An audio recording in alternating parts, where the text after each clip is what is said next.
हमारी लैब्स पर आप सभी का स्वागत है। आज हम इतिहास के बारे में चर्चा करेंगे कि इतिहास को कितने कालखंडों में विभाजित किया गया है। इतिहास सबसे पहले हम आपसे चर्चा करेंगे कि इतिहास के पिता, फादर ऑफ हिस्ट्री किसे बोलते हैं? हेरोडोटस। हेरोडोटस डोटस फादर ऑफ हिस्ट्री किसे बोलते हैं? हेरोडोटस। हिस्ट्री इंग्लिश में हिस्ट्री बोलते हैं, हाथ से हिस्ट्री, हाथ से हेरोडोटस।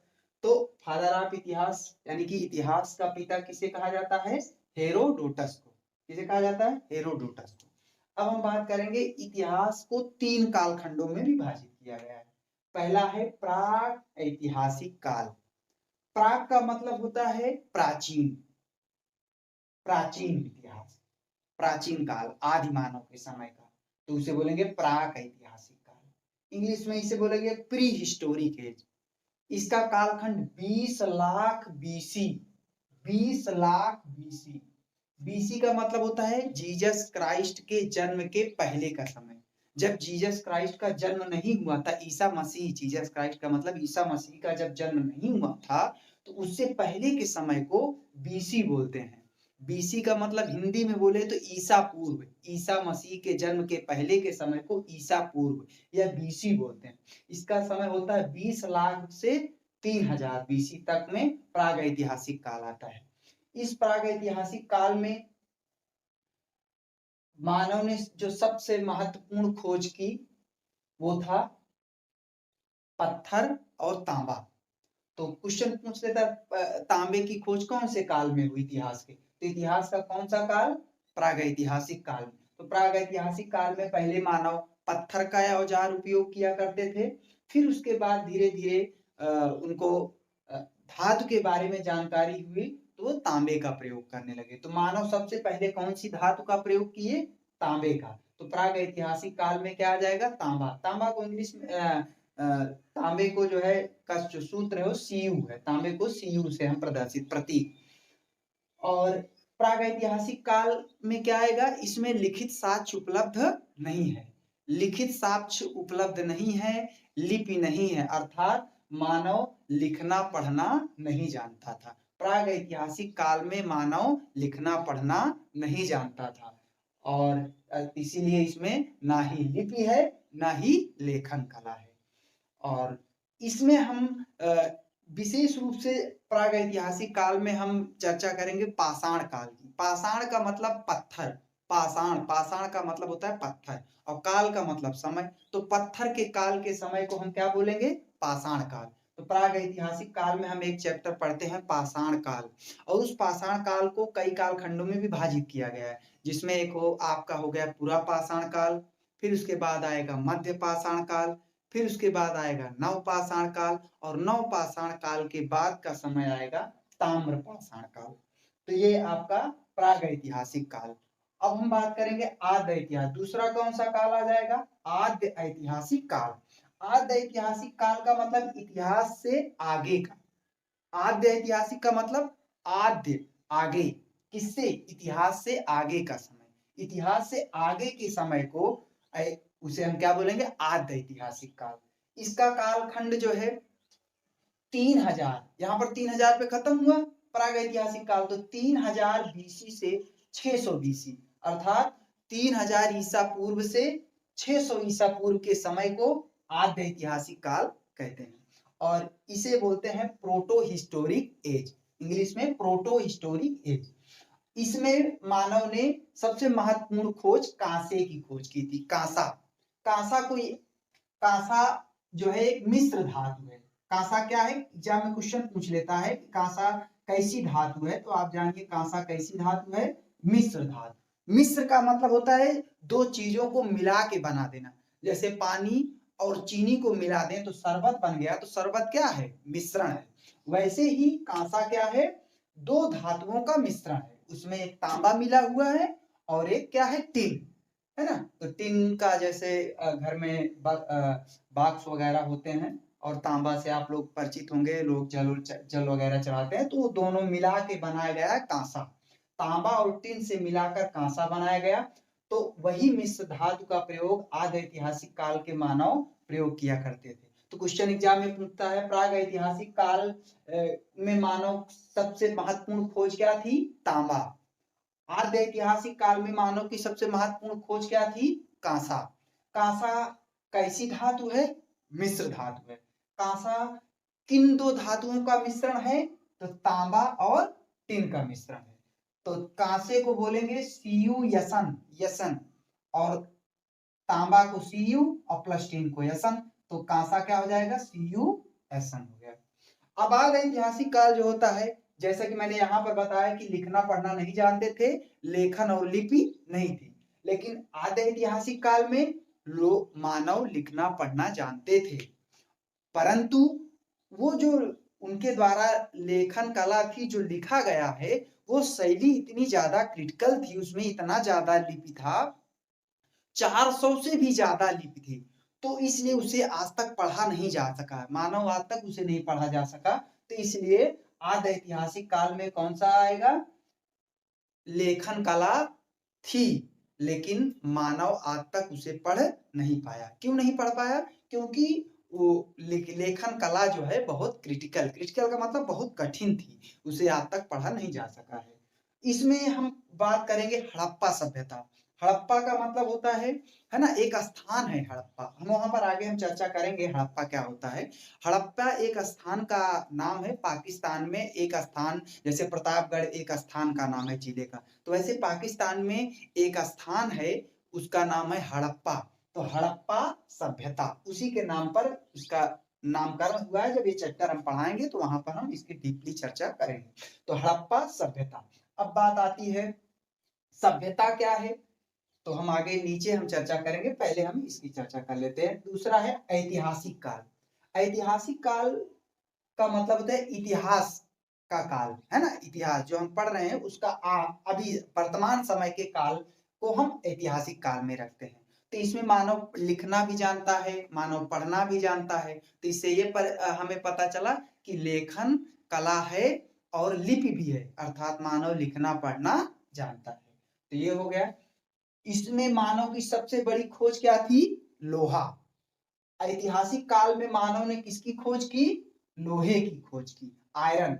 इसे हम केमिस्ट्री की भाषा में हम बोले यफी, यफी, आयरन को क्या बोलते हैं? एफी। तो मानव लोहे की खोज। प्राग ऐतिहासिक काल में मानव किसकी खोज किए थे? तांबे की। आद्य ऐतिहासिक काल में मानव किसकी खोज किए? कांसे की। कांसा कैसा धातु है? मिश्र धातु है। किन दो धातुओं का मिश्रण है? तांबा और टिन का। ऐतिहासिक काल में मानव किसकी खोज किए? लोहे की, लोहे की खोज किए। और इसमें हमने आपको बताया लेखन कला है और लिख भी है, लोग पढ़ भी चुके हैं, तो ये आपका। और इसमें जो हम चैप्टर पढ़ेंगे, एक प्राचीन काल पढ़ेंगे, एक मध्य काल पढ़ेंगे और एक आधुनिक काल। प्राचीन काल में ये भी चैप्टर आपका पाषाण काल भी आता है और हड़प्पा सभ्यता भी। तो ये दो चैप्टर छोड़ देने के बाद जो चैप्टर बचेंगे वो प्राचीन काल में आएंगे, आद्य ऐतिहासिक काल में, फिर उसके बाद मध्य काल आएगा, फिर उसके बाद आधुनिक काल आएगा। अब हम बात कर लेते हैं संस्कृत क्या है। संस्कृति किसी स्थान या किसी विशेष देश के लोगों के जीवन जीने की जो शैली होती है, उसे ही हम क्या कहते हैं? संस्कृत कहते हैं। अब आपके समझ में नहीं आ रहा कि क्या है, कैसा है संस्कृत, तो जैसे रहन सहन, रहन सहन, खान पीन, बोली भाषा, रीति रिवाज, ये सब किसमें आएगा? संस्कृत में आएगा। जैसे भारत के लोग, अब आपसे बात करेंगे सभ्यता, जब इन्हीं खान पान रहन सहन में और विकास कर लें, है ना, तो जब खान पान रहन सहन में अत्यधिक विकास कर लें तो उसे ही हम क्या बोलेंगे? सभ्यता।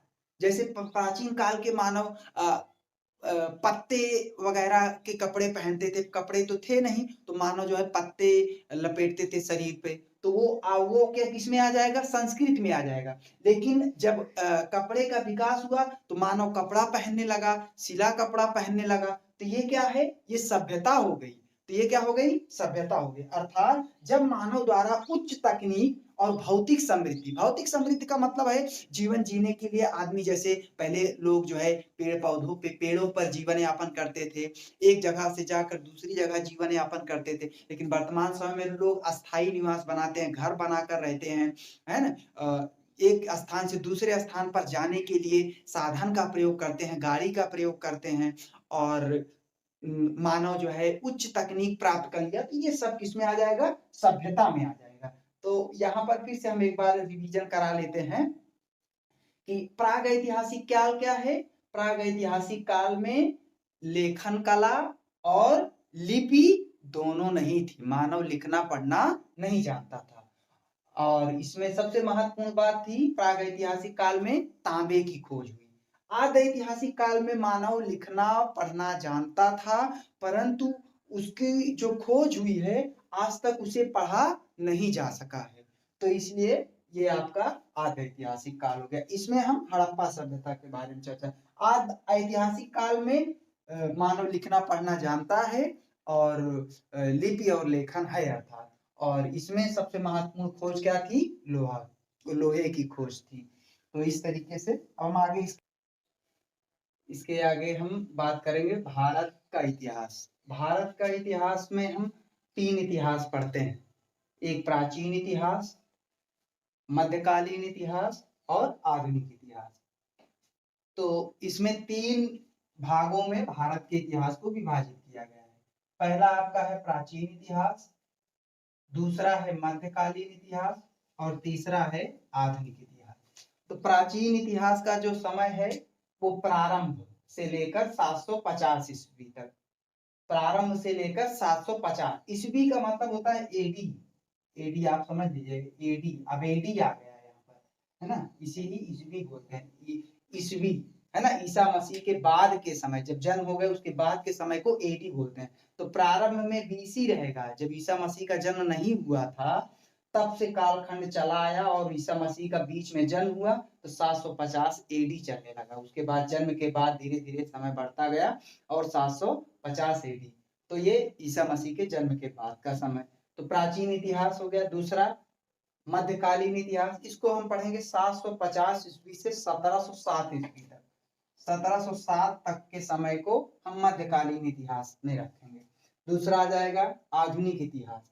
आधुनिक इतिहास को 1707 से 1947, जब भारत हमारा आजाद हुआ, है ना, 15 अगस्त 1947, तो वहां तक के बारे में हम चर्चा करेंगे।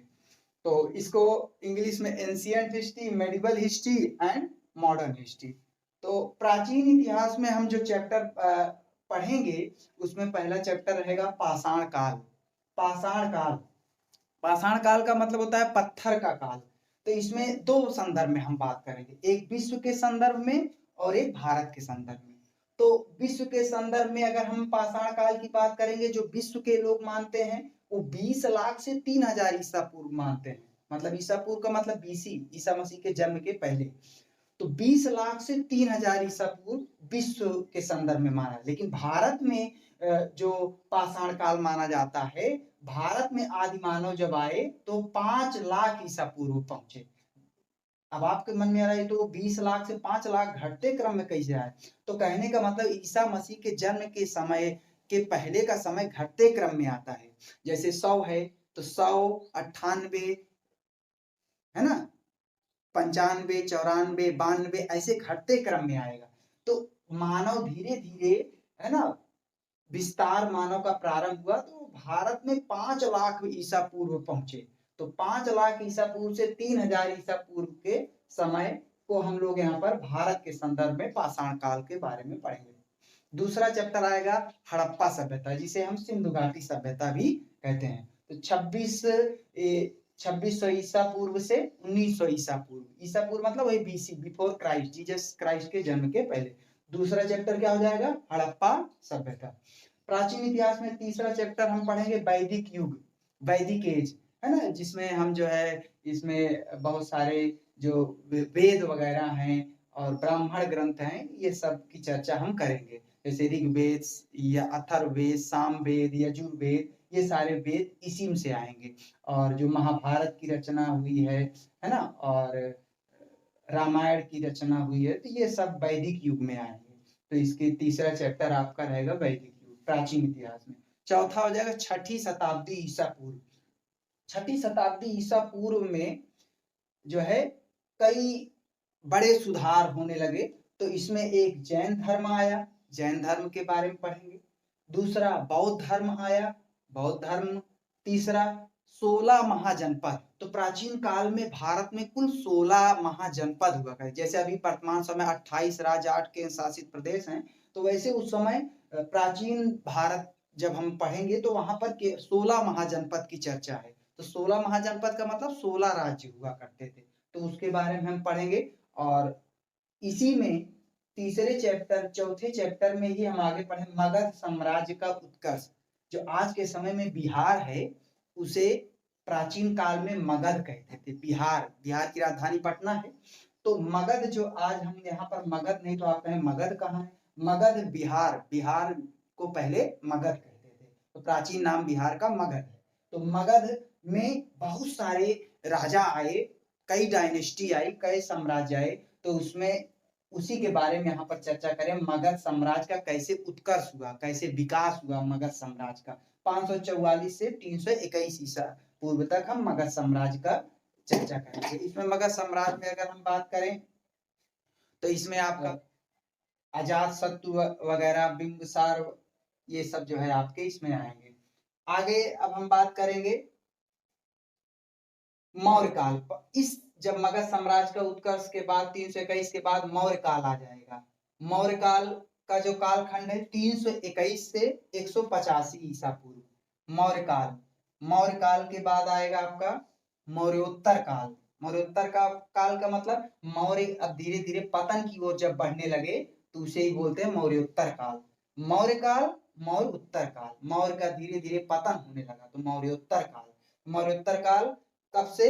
200 ईसा पूर्व से 300 ईसा पूर्व, एडी। आप देखिए यहाँ पर बीसी है, अब यहाँ एडी हो गया, अर्थात 200 से 100 आया, फिर 98, 99, 95, 1 आया, एक के बाद अब बढ़ते क्रम में अब ईसा मसीह का 0 पे जन्म हो गया। यहाँ पर मान लीजिए ऐसे घटते क्रम में आएंगे 98, 99, 97, 95, 94, 1 आ जाएगा, एक के बाद 0 आ जाएगा, तो 0 पे इसी पे ईसा मसीह का जन्म हो गया। अब ईसा मसीह का जब जन्म हो गया तो अब कैलेंडर में हम बढ़ते क्रम में, और ईसा मसीह के जन्म के समय के पहले का समय हम कैसे आते थे? घटते क्रम में। अब हम बढ़ते क्रम में जाएंगे, 1 आएगा, 2 आएगा, 3 आएगा, 4 ईसा पूर्व, 5 ईसा पूर्व, 6 ईसा पूर्व, है ना। तो एक अब बढ़ते क्रम में, तो ये बढ़ गया, 200 से पहले घटेगा, फिर 0, 0 से 1, 2, 3, 4, 500, 200, 300, तो एडी ईसा पूर्व के बाद आ गया। ईसा मसीह के जन्म के बाद के समय को ईसवी बोलते हैं, एडी बोलते हैं। तो उसके बाद आएगा गुप्त काल। मौर्योत्तर काल का पतन हुआ, और मौर्योत्तर काल के राजाओं का पतन होने के बाद कौन सा काल आ जाएगा? गुप्त काल। गुप्त काल का कालखंड 319 से 550 एडी। एडी का मतलब वही ईस्वी। फिर आपका आ जाएगा गुप्तोत्तर काल, लास्ट चैप्टर होगा इसमें गुप्तोत्तर काल, 550 ईसा पूर्व से 750। तो इस तरीके से आप जो प्राचीन इतिहास है, प्राचीन इतिहास का यही इतना चैप्टर है। आप कोई भी चीज अगर पढ़ें तो सबसे पहले आपको अगर चैप्टर ना नॉलेज हो तो आप सोचेंगे कि आप कहीं जाना हो और आपको पता ही रास्ता ही ना पता हो और आप उस पर चलना शुरू कर दें तो आपका फिर रास्ता भटक जाएंगे, दिक्कत हो जाए। इसलिए सबसे जरूरी होता है कि हमें क्या पढ़ना है ना। तो इसमें प्राचीन इतिहास में हमें क्या पढ़ना है, तो सबसे महत्वपूर्ण है चैप्टर आपको रटा होना चाहिए। तो पहला चैप्टर क्या है प्राचीन इतिहास में? पाषाण काल। पाषाण काल गुप्तों का अंत। इस तरीके इतना चैप्टर हम पढ़ेंगे। तो प्लीज आप लोगों से रिक्वेस्ट है कि आप लोग channel Dharmendra Tiwari lab channel को सब्सक्राइब कर लें, बेल आइकन को दबाएं, ताकि अगर हम कोई दूसरा वीडियो अपलोड करें तो आपको इसकी सूचना मिले। धन्यवाद।